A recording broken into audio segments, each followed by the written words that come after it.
this activity, we're going to do what's called a reaction in a bag. And it's an exciting one for kids because it makes them feel like they're chemists doing science in your classroom, which is exactly what we want. So let's look at the materials first, and then we'll talk a little bit about how we do this activity. So first, what you're going to need is some baking soda and also some calcium chloride, which you can order online, or you can also usually get at a hardware store if you're in an area that gets snow. It's an ice melter. One thing you will have to order online is bromothymol blue, and it's an indicator. And you may have to go through your school regular systems, or they might just allow you to order online like I did. You need a measuring device. There's our teaspoon.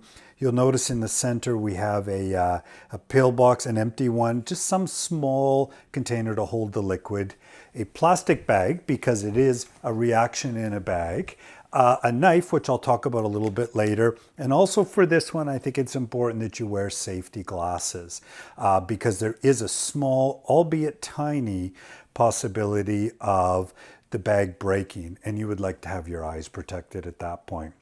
So I'm going to put my glasses on right now, just so I'm protected as we move forward. And let's take a look at how we set this up. I've got the plastic bag, and you'll notice what I've done is I've put the two chemicals.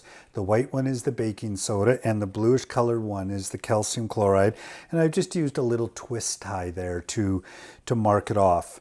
Now what I'm going to do is I'm going to take my bromothymol blue, which I have diluted down about 5-to-1, so a little bit can last a long time.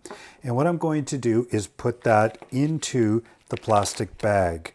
Now the reaction in this case is going to produce some carbon dioxide.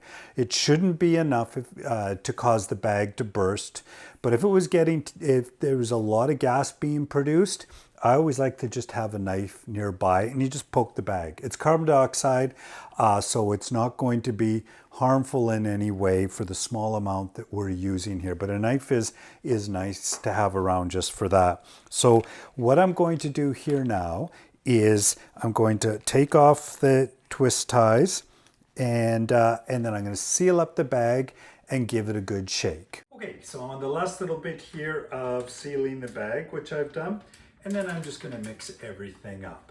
And usually I would try this a couple times at home or at school just to make sure you get your proportions right. We're using a fairly big bag here in this case, so we've tried it and adjusted just a little bit. But mix it all up like this, and you notice kids start to make their observations. You'll notice first of all the bromothymol blue has gone yellow.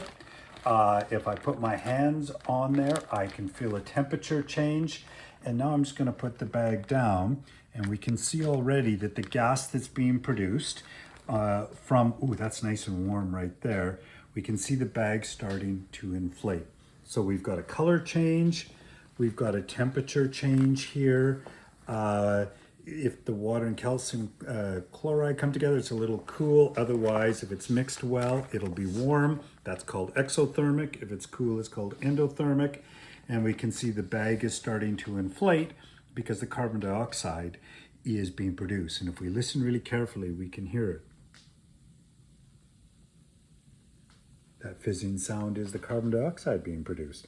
And as we can see, the bag is starting to inflate. So that's a pretty cool reaction in a bag. Lots going on and a really good introduction to kids about chemical change.